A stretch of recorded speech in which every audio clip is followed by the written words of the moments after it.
Since Gnostic studies have progressed extraordinarily in recent times, no cultured person would fall today, as in the past, into the simplistic error of making the Gnostic currents arise from any exclusive spiritual latitude. Although it is true that in any Gnostic system, we must take into account its Eastern Hellenistic elements, including Persia, Mesopotamia, Syria, India, Palestine, Egypt, etc., we should never ignore the Gnostic principles perceptible in the sublime religious cults of the Indo-American Nahuas, Toltecs, Aztecs, Zapotecs, Mayas, Chibchas, Incas, Quechuas, etc., etc., etc. Talking quite frankly and straightforwardly, we will say, Gnosis is a very natural function of the consciousness, a philosophia perennis et universalis. Unquestionably, Gnosis is the enlightened knowledge of divine mysteries that are reserved for an elite type. The word Gnosticism contains within its grammatical structure the idea of systems or currents devoted to the study of Gnosis. This Gnosticism implies a coherent, clear, precise series of fundamental elements that can be verified through direct mystical experience.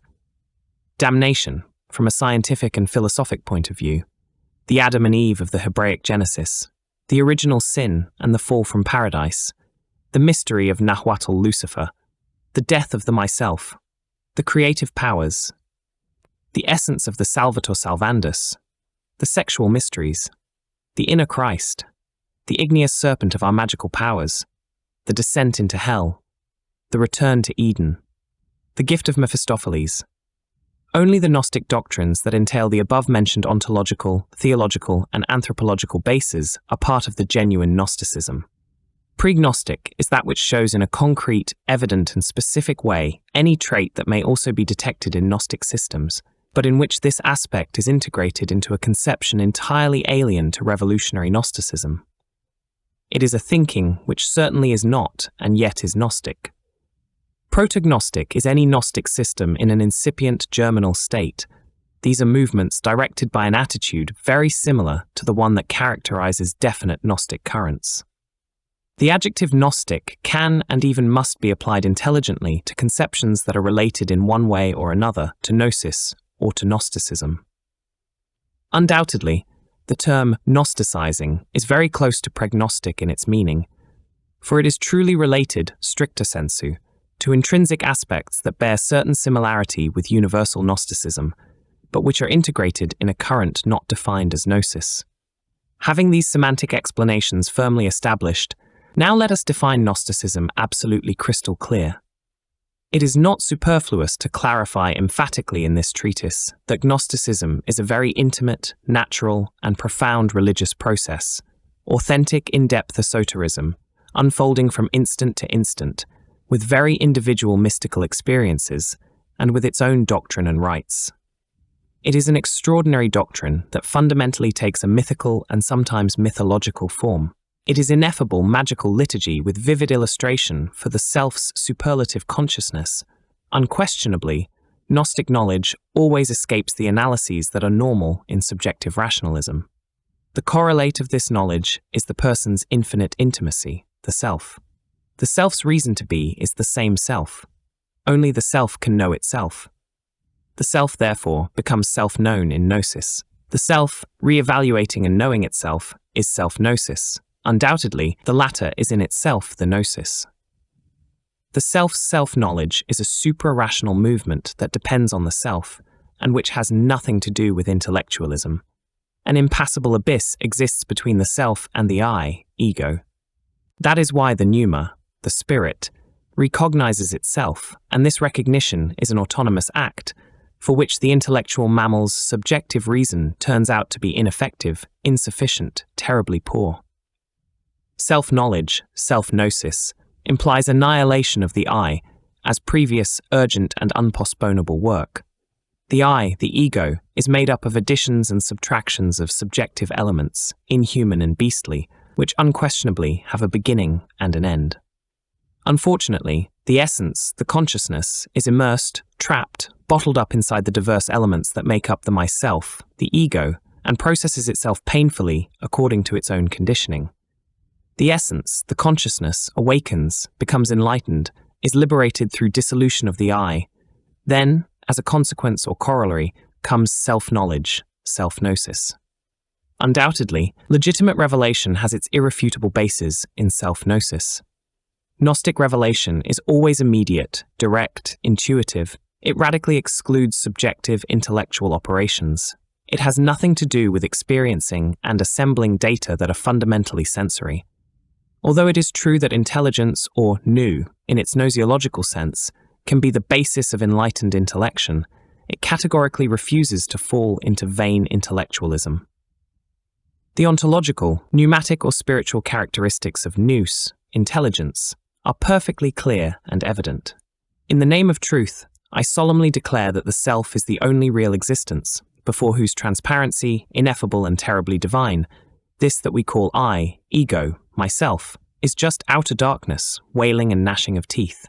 Self-gnosis, or the self-Gnostic recognition, given the anthropological versant of the pneuma, or spirit, comes to be decisively an element of salvation. Knowing oneself is having achieved identification with one's own divine self. To know that you are identical to your own pneuma, or spirit, to experience directly the identification of cognizance with the cognizant, is what we can and must define as self-gnosis. Ostensibly, this extraordinary disclosure invites us to die in ourselves so that the self manifests itself in us. On the contrary, to move away from the self, to continue as ego within the heresy of separateness, means to condemn us to submerged involution in the hell worlds. This evident reflection leads us to the topic of Gnostic free choice. Unquestionably, a serious Gnostic is a chosen one a posteriori. With the Gnostic experience, the sincere devotee can entirely achieve both knowledge of himself or herself and self-realization. Self-realization should be understood as the harmonious development of all the infinite human possibilities. It is neither a matter of intellectual data distributed capriciously or of mere insubstantial talk in an ambiguous chat. Everything we are saying in these paragraphs should be appreciated as genuine experience, real and vivid. In the Gnostic currents, the dogma of orthodox predetermination, which would bind us miserably within a narrow conception of the anthropomorphic deity, does not exist. God is theos in Greek, deus in Latin, and div or deva in Sanskrit, a word that translates as angel or angels. Even among the most conservative Semitic peoples, the most ancient god of light, El or Elu, appears in the first chapters of the Genesis in its synthetic plural form of Elohim. God is not any human or divine individual in particular. God is God's. It is the army of the voice, the great word, the word in the Gospel of St. John, the creator logos, perfect multiple oneness. To know and realize oneself on the horizon of infinite possibilities implies to join or rejoin the creative host of the Elohim. And this is the Gnostic's certainty. The self has disclosed itself completely to him or her, and its marvelous splendor radically destroys any illusion. The opening of the pneuma or divine spirit of man has total soteriological content. If we have the gnosis of the great ancient mysteries, it is because some very holy men managed, thanks to their doctrinal loyalty, to approach the self's revealing dynamism. Without previous information on Gnostic anthropology, it would be more than impossible to study rigorously the different anthropological pieces of the Aztec, Toltec, Maya, Egyptian cultures, etc., etc., etc. In matters of profane anthropology, excuse me for the similarity, if we want to know the results, let us leave a monkey or an ape completely free in a laboratory and then watch what happens. Mexican codices, Egyptian papyri, Assyrian bricks, Dead Sea Scrolls, strange parchments, as well as certain very ancient temples, sacred monoliths, old hieroglyphs, pyramids, millenary sepulchres, etc., in their symbolic depth, offer a Gnostic sense that definitively escapes literal interpretation and which has never had an exclusively intellectual explanatory value. Speculative rationalism miserably impoverishes Gnostic language instead of enriching it, since the Gnostic accounts, whether written texts or artistic allegories, under any form, are always directed toward the self. And it is in this extremely interesting semi-philosophic and semi-mythological language of Gnosis that a series of extraordinary invariants appear, symbols with a transcendental esoteric content, which silently say a lot. Divines and humans know well that silence is wisdom's eloquence. The characteristics that clearly specify the Gnostic myth, and which mutually complement each other, are the following. 1. The supreme divinity. 2. Emanation and fall of the pleroma. 3. Architect demiurge. 4. Pneuma in the world. 5. Dualism. 6. The savior. 7. The return. The Gnostic supreme divinity can be characterized as agnostos theos, the absolute abstract space, the unfathomable or unknown God, the one reality from which the Elohim emanate at the dawn of any universal creation. It should be remembered that paranishpanna is the summum bonum, the absolute, and therefore the same as paranirvana. Later on, all that seemingly exists in this universe will come to have real existence in the state of paranishpanna. Unquestionably, the human cognition faculties would never be able to go beyond the cosmic empire of the female-male logos, the creator demiurge, the army of the voice, the word. Jehovah, the secret father-mother of each of us, is the authentic Jehovah. J-Od, as a Hebrew letter, is the membrum viril, the masculine principle. Eve, Hev, the same as Hebe, the Greek goddess of youth and Heracles' Olympic bride, is the Yoni, the divine chalice, the eternal feminine. The divine rabbi of Galilee, instead of worshipping the anthropomorphic Jehovah of the Jews, adored his divine male-female, Jehovah, the inner father-mother. The Blessed One, crucified on the Mount of the Skull, cried with a great voice saying, Father, into thy hands I commend my spirit. Ramayo, Isis, his divine mother Kundalini, accompanied him along the Via Crucis. All nations have their first god, or gods, as androgynous. It could not be in any other way, since they used to consider their distant primal ancestors, their double-sex forebears, as divine beings and holy gods, just as the Chinese do today. Indeed, the artificial conception of an anthropomorphic Jehovah who is exclusivist, independent of his own work, sitting up there on a throne of tyranny and despotism, throwing lightning and thunder onto this miserable ant's nest of humans, is the result of ignorance, mere intellectual idolatry. This erroneous conception of the truth has unfortunately taken possession of both the Western philosopher and the religious person who is affiliated to any one sect, completely lacking in Gnostic elements. What the Gnostics of all times have rejected is not the unknown God, one and always present in nature, or nature in Asic, in abscondito, but the God of orthodox dogma, the horrific vengeful deity of the law of Talion, an eye for an eye, a tooth for a tooth. The absolute abstract space, the unknowable God, is neither a limitless void nor a conditioned fullness, but both things at once. The Gnostic esotericist accepts revelation as coming from divine beings, the manifested lives, but never from the one life unapparent. The unknowable deity is the absolute abstract space, the rootless root of all that has been, is, or has to be. This infinite and eternal cause is, of course, devoid of any kind of attributes. It is negative light, negative existence, beyond the reach of any thought or speculation. Valentin's Gnostic myth, that specifically shows us the 30 pleromatic aeons, mysteriously emerging from the absolute abstract space in successive emanations, ordered in perfect couples, can and must serve as archetypal model of a monistic myth that in a more or less obvious form is present in every definite Gnostic system. This transcendental point of the first progeny, proto-prole, is classically oriented towards a ternary division of the divine, the agnostos theos, the absolute, the demiurge, the father, etc. The divine world, the glorious domain of the pleroma, came out directly from the negative light, the negative existence. Finally, the nous, spirit or pneuma, contains in itself infinite possibilities that can unfold during the cosmic manifestation. In between the extraordinary limits of philosophies to be and not to be, there was produced the multiplicity or fall. The Gnostic myth of the fall of Sophia, divine wisdom, allegorizes solemnly this terrible disruption in the bosom of the pleroma. Desire, fornication, to want to stand out as ego, brings about disaster and disorder. It produces an adulterated work that undoubtedly is left outside the divine realm, even though in it remains trapped the essence, the butter, the human creature's psychic material. The impulse towards the unity of life, free in its motion, can become diverted towards the I, and in the separation forge a whole world of bitterness. In all ancient nations, the fall of degenerate man is the basis of theology. According to Philolaus, the Pythagorean, 5th century BC, ancient philosophers used to say that the psychic material, the essence, was buried in the I, like a tomb, as punishment for some sin. Plato testifies to this, that such was the Orphics doctrine, and he himself professed it. Inordinate desire, disruption in the regime of emanation, leads to failure. To want to distinguish us as ego always sparks off disorder and the fall of any angelic rebellion.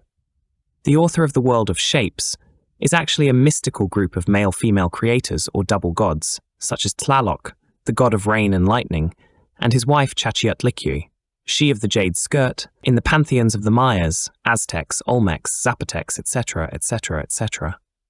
In the word Elohim, we find a transcendental key that invites reflection. Certainly, Elohim is translated as God in the various authorized and revised versions of the Bible. Not only from the esoteric point of view, but also linguistically, it is an uncontrovertibly fact that the term Elohim is a feminine noun with a plural masculine ending. The correct translation of the noun Elohim in its strict sense is goddesses and gods. And the spirit of the male and female principles was hovering over the surface of what was shapeless, and creation took place. Unquestionably, a religion without goddesses is halfway towards complete atheism.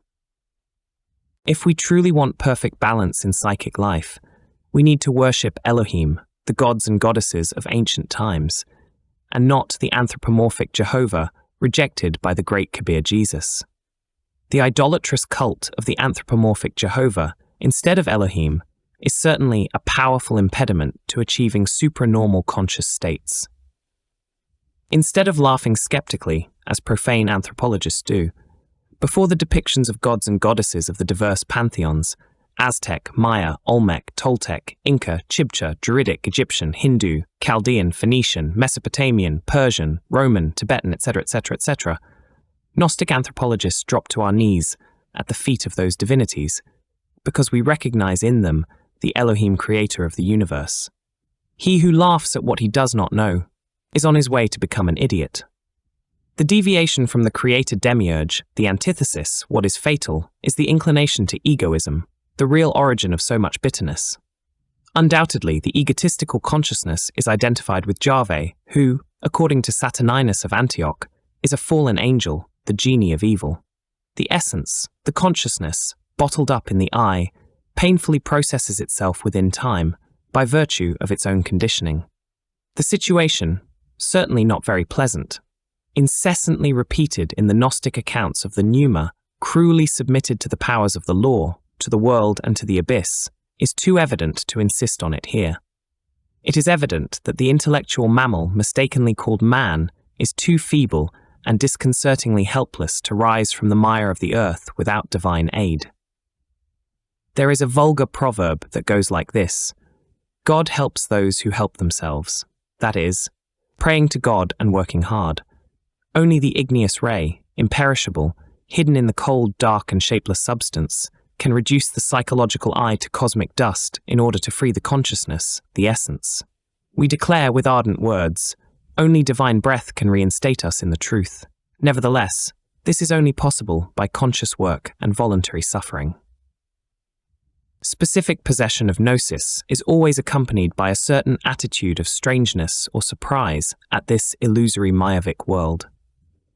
Genuine Gnostics want a definitive change. They feel intimately the self's secret impulses, hence their anguish, rejection and embarrassment at the diverse inhuman elements of which the I is made up.